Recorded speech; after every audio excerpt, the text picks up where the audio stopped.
Salam, selamat pagi. Bertemu kembali dalam Embun Surgawi Keluarga IBJ. Bapak Ibu Saudara yang saya kasih dalam Tuhan Yesus Kristus, sebelum kita menikmati firman Tuhan, kita akan berdoa terlebih dahulu. Bapak Surgawi, kami mengucap syukur betapa besar kasih anugerah yang Tuhan berikan pada hari ini. Kami dibekali dengan kesehatan, kami meyakini pengharapan di dalam Tuhan, kami dikawal, dilindungi, dan ditolong Tuhan. Oleh karena itu Tuhan Yesus Kristus, apa yang menjadi kegiatan aktivitas hari ini, perkenanan-Mu menyertai kami, sehingga nama-Mu kami permuliakan dalam kegiatan aktivitas hari ini. Mohon urapan Yesus Kristus menyertai kegiatan hari ini, dan firman yang kami nikmati menjadi kekuatan yang baru. Di dalam nama-Mu Tuhan Yesus Kristus kami mengucap syukur. Haleluya. Amin. Salam Bapak Ibu Saudara. Pagi hari ini kita sungguh bersyukur karena secara khusus kita dipilih. Jadi pagi hari ini saya memberi judul renungannya adalah terpilih melayani panggilan kerajaan Allah. Kasih anugerah yang dari Tuhan buat semua ciptaannya itu diberikan.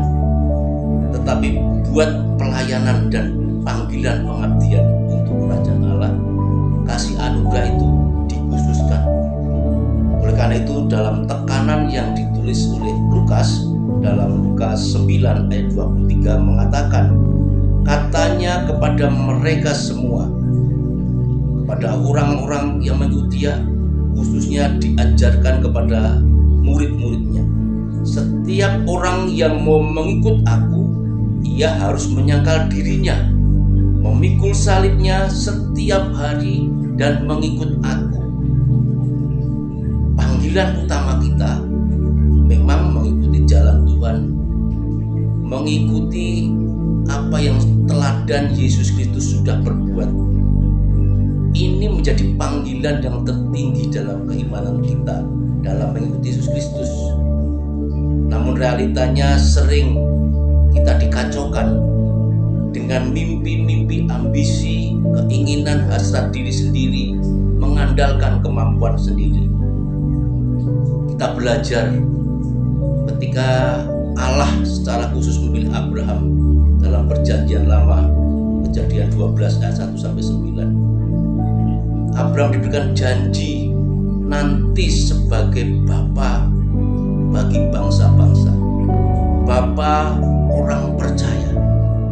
Penantiannya yang dijanjikan oleh Tuhan dianggap akan berlalu, tapi dia lupa bahwa Allah itu kekal, Allah itu kasih, sehingga di dalam hal yang tidak mungkin Abraham menjadi Abraham, dan Sarah diberkati memiliki anak yang sesuai dengan caranya Tuhan.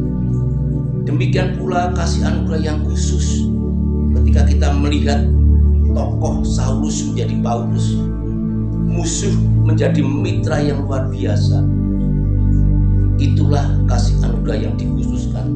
Sesuatu buat Allah memang tidak mungkin, sesuatu buat Allah itu menjadi mungkin.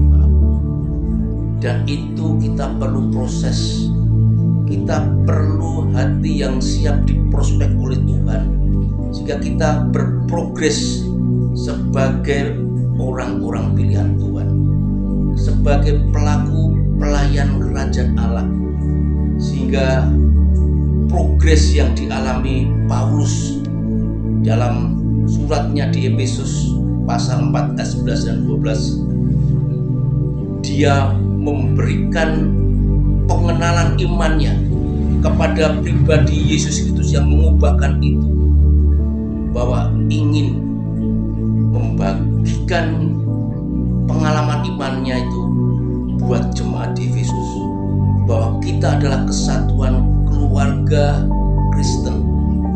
Dia ingin membuat peranannya untuk membangun kesatuan sebagai tubuh Kristus. Dan di dalam perjuangan imannya, dia terus maju, mengarahkan, bahkan berlari-lari pada panggilan surgawi. tercatat di dalam Filipi 3 ayat 13 sampai 14. Kasih anugerah yang khusus, terpilih melayani panggilan kerajaan Allah, itu dibutuhkan hati yang mau diprospek Tuhan secara pribadi, sehingga kita tidak gentar, tetap maju, tetap menjadi bagian tubuhnya Kristus. Oleh sebab itu, kita pasti akan menemukan dan kita akan belajar untuk menghidupi panggilannya.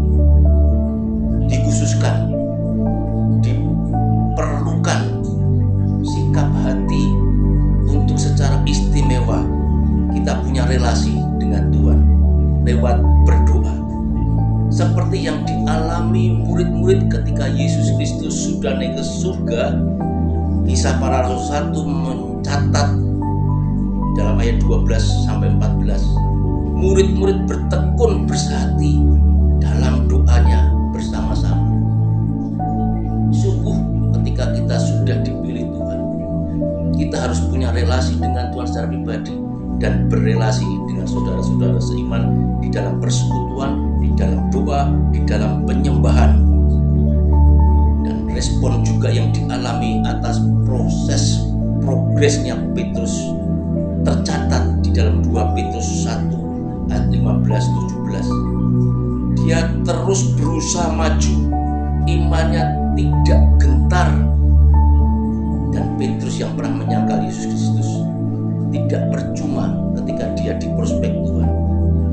Dia menaikkan levelnya untuk tidak hanya beriman, tapi terus dia tumbuhkan dalam kebajikan.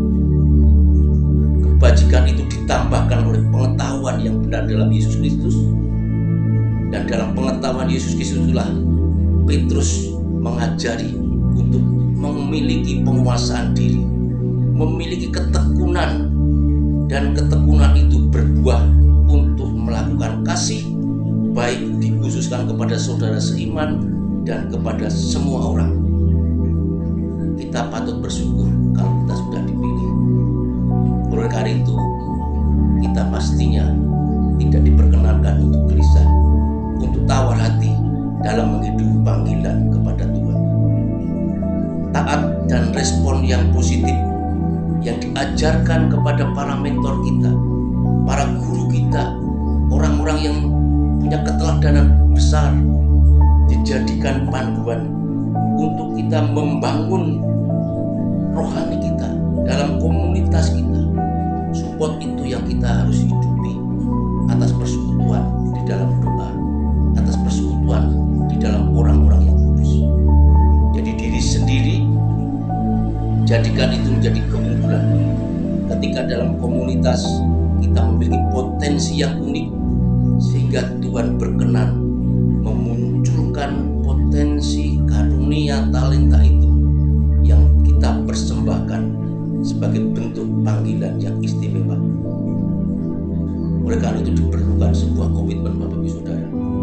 Komitmen yang terus mengandalkan relasi dengan Tuhan, bersekutu dengan saudara seiman, dan yakinlah kepercayaan iman kita, di mana kita dituntun oleh Immanuel, Allah yang berserta kita. Penyertaannya luar biasa, dan komitmen itu akan berintegritas dalam kemuliaan bagi Tuhan Yesus Kristus. Karena segala sesuatunya